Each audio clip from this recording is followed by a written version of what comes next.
గణాధిపతయే నమః. ఓం గురుభ్యో నమః. ఓం శ్రీమాత్రే నమః. అరుణాం కరుణాతరంగితాక్షీం ధృతపాశాంకుశపుష్పబాణచాపాం అనిమాదిభిరావృతాం మయూకైః అహమిత్యేవ విభావయే భవానీం. శ్రీమాత్రే నమః. ప్రేక్షకులకి ఆ లలితాంబిక అమ్మవారి యొక్క అనుగ్రహం పరిపూర్ణంగా కలగాలని మనస్ఫూర్తిగా కోరుకుంటూ మనం ఈరోజు ఈ యొక్క మాసంలో అంటే ఈ యొక్క సెప్టెంబర్ మాసంలో 17వ తేదీ నుంచి రవి కన్యారాశిలోకి, అలాగే బుధుడు 14వ తేదీ నుంచి అక్కడికి మారి రవి బుధుల యొక్క కలయిక 17వ తేదీ నుంచి ఒక నెల రోజుల పాటు, అంటే దాదాపుగా ఒక 25 రోజుల పాటు అయితే ఖచ్చితంగా ఉంటుంది అక్కడ కలయిక. ఈ కలయిక మూలంగా ఎటువంటి ఫలితాలు వస్తాయి? 3వ తేదీకి సంథింగ్ బుధుడు మారిపోతున్నాడు. నెక్స్ట్ మంత్ 17వ వరకు కూడా 16వ తేదీ వరకు కూడా రవి అక్కడే ఉంటాడు కన్యారాశిలో. వీటి మూలంగా కలిగేటువంటి ఫలితములు ఏమిటి? ఈ బుధాదిత్య యోగం గోచారంలో కలిగినప్పుడు గోచార బలం ఏ ఏ లగ్నాల వారికి ఏ రకంగా కలుగుతుంది? మరియు చాలామంది అనుకుంటుంటారు, ఏమంటే మాకు ఫలానా యోగం ఉంది, గజకేసరి యోగం ఉంది, బుధాదిత్య యోగం ఉంది, లేనట్లయితే హంస యోగం ఉంది, పంచమహాపురుష యోగాలు, అద్భుతమైన యోగాలు ఉన్నాయన్నారు. అసలు ఇవి ఎందుకు, ఎప్పుడు పనిచేస్తాయి? ఇవి ఉన్నా కూడా ఫ్రూట్ఫుల్ అవ్వకపోవడానికి కారణం ఏంటి? ఫ్రూట్ఫుల్ అవ్వాలంటే ఏం చేసుకోవాలనేటువంటి అంశాలు కూడా నేను చెప్తాను. వీడియో పూర్తిగా వినండి. అయితే ఈ విషయాలు చెప్తుంది నేనైనప్పటికీ కూడా చెప్పిస్తుంది సాక్షాత్ లలిత అమ్మవారిగా భావిస్తూ ఒక్కొక్క లగ్నం గురించి, లగ్నం తెలియని వారి రాశి నుంచి తెలుసుకుందాం. కర్కాటకం వారికి కనుక చూసుకున్నట్లయితే 3వ స్థానంలో బుధాదిత్య యోగం. ఇది ప్రత్యేకంగా మీకు చూడండి, ఒక్కోసారి మనం వ్యాపార సంబంధించినటువంటి విషయంలో రుణం అవసరం పడుతుంది. లేదా ఏదైనా ఒక అగ్రిమెంట్ చేసుకోవడానికి చాలా బాగుంటుంది ఆ కాంబినేషన్, చెప్పాలంటే మూడ్లో ఉన్నప్పుడు.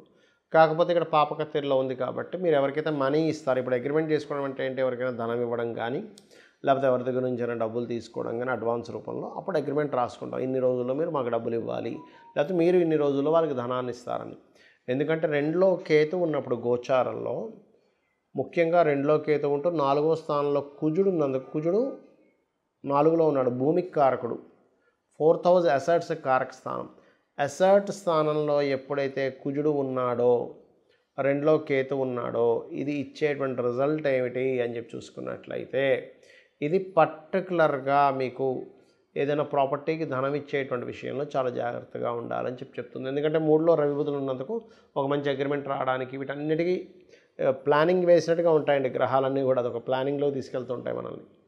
అలా ఉన్నప్పుడు ఏమవుతుంటుందంటే పర్టికులర్గా ఈ కాంబినేషన్ ఏదైతే ఉందో ఇది మీకు ఇచ్చేటువంటి రిజల్ట్స్లో బుధుడు, రవి, ఈ కుజకేతువుల యొక్క సంబంధము మూలంగా ఇది ఇటువంటి ఫలితాలను ఇస్తూ ఉంటుంది, గుర్తుపెట్టుకోండి. కాబట్టి మీరు ధనాన్ని ఎవరికైనా ఇచ్చేటప్పుడు కానీ, ఏదైనా ప్రాపర్టీ తీసుకునేటప్పుడు జాగ్రత్తగా ఉంటూ, మరియు కుజకేతు గ్రహాల దగ్గర దీపారాధన చేసుకున్నట్లయితే మీ యొక్క ధైర్యం ఏదైతే మీరు ధైర్యం డేర్ చేస్తారో ఆ డేర్ చేసేటువంటి విషయం ఫ్రూట్ఫుల్ అవుతుంది. మనం ఏదైనా ఒక ప్రయత్నం చేస్తున్నా, డేర్ చేస్తున్నా, ఫ్రూట్ఫుల్ అవ్వాలనుకుంటాంగా అలా. అయితే ఇక్కడ ఎవరికైనా రుణాలు ఇచ్చేటప్పుడు లేదా కాంపిటీషన్ రిలేటెడ్ వాటిల్లో సక్సెస్ అవ్వడం, స్పోర్ట్స్ రంగాల్లోని కాంపిటీషన్, శత్రువుపై జయము, ఇటువంటివి కూడా ఇస్తుంది 3లో ఉండేటువంటి బుధాదిత్య యోగము, గుర్తుపెట్టుకోండి. అయితే మీరు ఏ రూపాయి ఖర్చు పెట్టినా, రూపాయి తీసుకుంటున్నా, రూపాయి ఇస్తున్నా కూడా ఖచ్చితంగా గణపతిని తలుచుకొని ఇవ్వండి. ఏదైనా భూ సంబంధించినవి ప్రారంభించేటప్పుడు సుబ్రహ్మణ్యేశ్వర స్వామిని, వారాహి అమ్మవారిని ఆరాధన చేయండి, అన్ని విధాలా బాగుంటుంది. చూడండి, మనకి ఎలాగైతే ఇప్పుడు మనం ఎండింగ్లో ఒక మాట చెప్పాను నేను మీకు, ఈ బుధుడు, రవి, బుధాదిత్య యోగం మీకు బాగా పరిపూర్ణంగా మీ యొక్క ఆ యొక్క ఫలితాలు మీకు రావాలి అంటే కుజ కేతు గ్రహాల దగ్గర దీపారాధన చేయండి. స్ట్రక్కింగ్ యోగాలో ఉంది కాబట్టి అప్పుడు ఇంకా బాగా ఫలితాలు వస్తాయని చెప్పాను.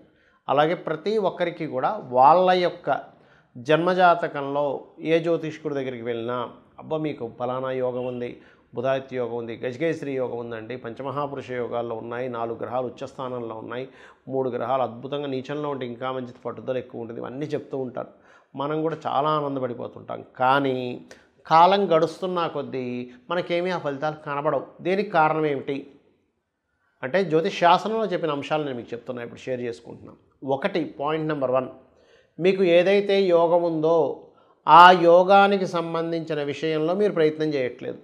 అంటే ఎలాగా, గురుకర్మ యోగం ఉందనుకోండి మీ జన్మజాతకంలో, అంటే టీచింగ్ రిలేటెడ్ దాంట్లో ప్రయత్నం చేయకుండా హోటల్ పెట్టుకోవడము లేకపోతే ఇంకోటి ఏదో చేయడమో చేస్తుంటారు. కొంతమందికి లా యోగం ఉంటుంది, అంటే లాయర్ల పరంగా కొంతమంది చూడండి, జెట్మలాని ఇలాంటి వాళ్ళందరూ కూడా కొన్ని లక్షల కోట్లు తీసుకుని ఉంటారు లా ఫీల్డ్లో. అంటే ఆయనకి దాంట్లో ఉంది, ఆయన హోటల్ పెట్టుంటే నష్టపోయేవాడు. అలా ఏంటంటే మీకు అసలు ఆ యోగం ఏ ప్రొఫెషన్గా ధనయోగం ఇస్తుంది, లేకపోతే ఎందులోకి వెళ్తే మీకు గుర్తింపునిస్తుంది. ఇక్కడ ఏమిటంటే ఒకటి మనకి ధనము, గుర్తింపు, మోక్షము, ధర్మార్థ కామ్య మోక్షాల్లో ఏమిస్తుంది అసలు మీకు అది అర్థమిస్తుందా? ధర్మంగా బ్రతుకుతున్నాడని ఒక పేరు ఇస్తుందా? కామ్యం మీ కోరిక నెరవేరేలా చేస్తుందా? మోక్షాన్ని ఇస్తుందా? మోక్షం ఇవ్వడం కూడా చాలా గొప్పది అన్నిటికంటే కూడా. కాబట్టి ఇక్కడ మనం ఏంటంటే ఒక యోగం ఉంది, ఉన్నప్పుడు అది ఎలా ఉందో తెలుసుకోగలగాలి. అది అసలు మన జీవితంలో వస్తుందా లేదా. బుధాదిత్య యోగం ఉందండి, కానీ ఆయనకి మహాదశ, బుధ మహర్దశ కానీ రవి మహర్దశ కానీ 90 ఏళ్ళ దాకా లేదనుకోండి, అప్పుడు పరిస్థితి ఏమిటి? ఏమంటే అంతర్దశలు వస్తాయి కదా. అసలు మహాదశ కనుక మీకు చిన్నప్పుడు అయిపోయినా ఎప్పుడో 80-90 ఏళ్ళకి వచ్చినా అది మీకు వేస్ట్. ఎందుకంటున్నానంటే ఆ మహాదశ రానిదే మీకు దాని ఫలితం రాదు. పాయింట్ నెంబర్ 1 గుర్తుపెట్టుకోండి. రెండవది, ఆ మహాదశ ఉంది, దానికి సంబంధించిన పని చేస్తున్నారా లేదా నేను మొదట్లో చెప్పినట్టుగా అది ముఖ్యంగా గుర్తుపెట్టుకోవాలి. అంటే ఏమిటి, బుధాదిత్య యోగం ఉందండి కానీ నేను గవర్నమెంట్ జాబ్ ట్రై చేయట్లేదు. ఎందుకు వస్తుంది మీకు గవర్నమెంట్ జాబ్? అది కర్మకారకుడు సంబంధం కలిగి ఉండి ధనయోగాన్ని ఇచ్చే దాంట్లో బుధాదిత్య యోగం ఉంటే అప్పుడు మీకు గవర్నమెంట్ జాబ్ వస్తుంది.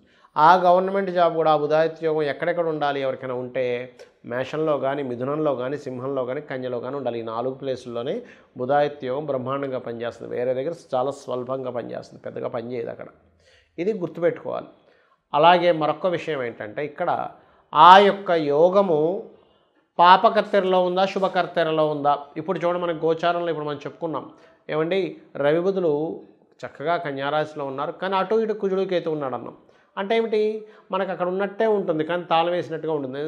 బాగా నాణాలు, ధనము, గోల్డ్ అన్నీ ఉన్నాయండి కానీ పెద్ద తాళం వేసింది, అది ఎరగొట్టడం సాధ్యం కావట్లేదండి. అలా ఉంటుంది పరిస్థితి. అంటే మా తాతగారు ఆస్తుందండి కానీ ఆ తాతగారు ఆస్తి కబ్జాలో ఉందండి, అది అమ్ముకోవడానికి లేదండి, ఆడెవడు కొనట్లేదండి, అలా ఉంటుంది పరిస్థితి.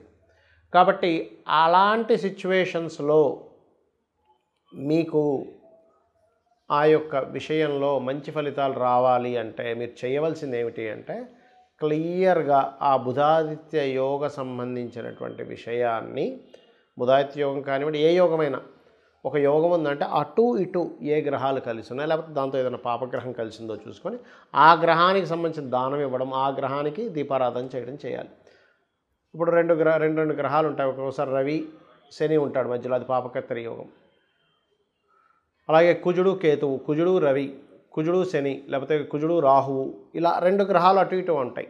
అప్పుడు ఏమవుతుంది, అది స్ట్రక్ అయిపోయింది. ఒక ట్రాఫిక్లో మనం వెళ్ళేటప్పుడు ఎంత మంచి కారు, అందులో ఫ్యూల్ ఉంది, మనం నడిపే స్తోమత ఉంది, లేదా మంచి డ్రైవర్ ఉన్నాడు, కానీ ముందు కొన్ని కార్లు స్ట్రక్ అయిపోయి వెనక్కి కొన్ని కార్లు స్ట్రక్ అయిపోయి ఇరుక్కుపోతే మనం అవి కదిలే వరకు కదలలేము, ఆ కారు దిగలేము, అక్కడ ఇంకొక ఆప్షన్ లేదు అక్కడ మనకి. అలాగే బ్లాక్డ్ అంటారు దాన్ని, అంటే యోగం ఉంది బ్లాక్డ్, భాగ్యచక్రాన్ని కూడా అంటారు. అంటే మీకు యోగం ఉంది కానీ బ్లాక్ అయిపోయింది.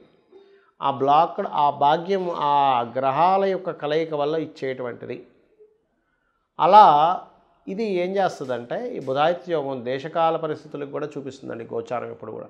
అంటే మనం చెప్పుకున్నాం గతంలో ఏమంటే ఈ సంవత్సరపు రాజు రవి అయ్యాడు, అక్కడ కేతు సంచారం జరుగుతుంది. ఇప్పుడు ఈ రాజు కూడా పాపకర్తెరలో ఉంటున్నాడు. అంటే ఏమిటి, వెరీ క్లియర్లీ ఈ రాజకీయ నాయకులకి వాళ్ళకి ఎక్కడో స్ట్రక్కింగ్ అయిపోయిన యోగం కూడా ఒకవైపు ఇస్తూ, ఇంకొక వైపు భూతత్వ రాశుల్లో రవి బుధులు ఉన్నారు కాబట్టి ఇప్పటి వరకు మనకి మొత్తం స్ట్రక్ అయిపోయి రియల్ ఎస్టేట్లో ముఖ్యంగా భూములకు సంబంధించిన విషయంలో ఆగిపోయినవి కొంచెం మూమెంట్ వచ్చే టైం నడుస్తుంది, గుర్తుపెట్టుకోండి. కాబట్టి మీరు చేయవలసింది ఏంటంటే మీ జన్మజాతకంలో ఈ బుధుడు, ఆదిత్యుడు లేకపోతే ఇంకే మంచి గ్రహాల కాంబినేషన్ ఉన్నా, కొంతమంది చూడండి శుక్రుడు ఉచ్చస్థానంలో ఉన్నాడండి మీనంలో, కానీ ఏమవుతుంది మేషంలోని కుంభంలోనే 2 పాపగ్రహాలు పడి ఉంటాయి. లేదండి శని ఉచ్చస్థితిలో ఉన్నాడు తులలో, కానీ ఏమవుతుంది కన్యలోని వృశ్చికంలో 2 పాపగ్రహాలు ఉంటాయి. లేదా గురువు కర్కాటకంలో ఉన్నాడండి, అమోహం అద్భుతంగా సాగాలి, మరి ఏమిటి ఇలా ఉన్నాడంటే ఆ 2 పాపగ్రహాలు ఉంటాయి అటు ఇటు. లేదా మరో పాపగ్రహం కలిసినప్పుడు ఆ పాపగ్రహం నీచభంగ రాజయోగాన్ని చెందుతుంది. ఎలా అంటే కుజుడు ఉన్నాడు కర్కాటకంలో, గురువు పాడవుతాడు, కుజుడేమో మంచి స్థితికి వెళ్తాడు. అలా ఏంటంటే ఇప్పుడు 2 వ్యక్తులు రూమ్లో ఉన్నారు, ఒక వ్యక్తి బాగా తాగుబోతూ, ఇంకో వ్యక్తి చాలా చక్కగా అన్ని జ్ఞానం పొందినవాడు, జ్ఞానం పొందినవాడు, జ్ఞానం ఉన్నటువంటి వ్యక్తి దగ్గర ఈ తాగుబోతు కొంత జ్ఞానాన్ని పొందుతాడు. ఈ అంటే నా ఉద్దేశం ఏంటంటే వ్యసన పరులు బాగా ఎప్పుడో ఒకసారి తీసుకునే వాళ్ళ సంగతి నేను మాట్లాడటం, నిత్యము తీసుకొని వాళ్ళ ఆరోగ్యాన్ని పాడు చేసుకుంటూ పక్క వాళ్ళ ఆరోగ్యాన్ని పాడు చేసే వాళ్ళ గురించి మాట్లాడుతున్నాను నేను. అలా ఉన్నప్పుడు ఏమవుతుంటుంది, ఆ యొక్క వ్యసన సంబంధించిన వీళ్ళకి కూడా కొంత అలవాటు అవ్వచ్చు. దాన్నే సాంగత్య దోషము అంటారు. ఈ సాంగత్య దోషం మనుషులకి పనిచేస్తుంది, గ్రహాలకి పనిచేస్తుంది. కాబట్టి ఇక్కడ మీరు గ్రహము ఏదైనా ఒక మంచి రిజల్ట్ ఇవ్వాలి అంటే మీరు అది ఏ గ్రహాలతో కలిసి ఉందో చూసుకోండి. అది ఒక్కొక్కసారి నీచభంగ రాజయోగాన్ని ఇస్తుంది.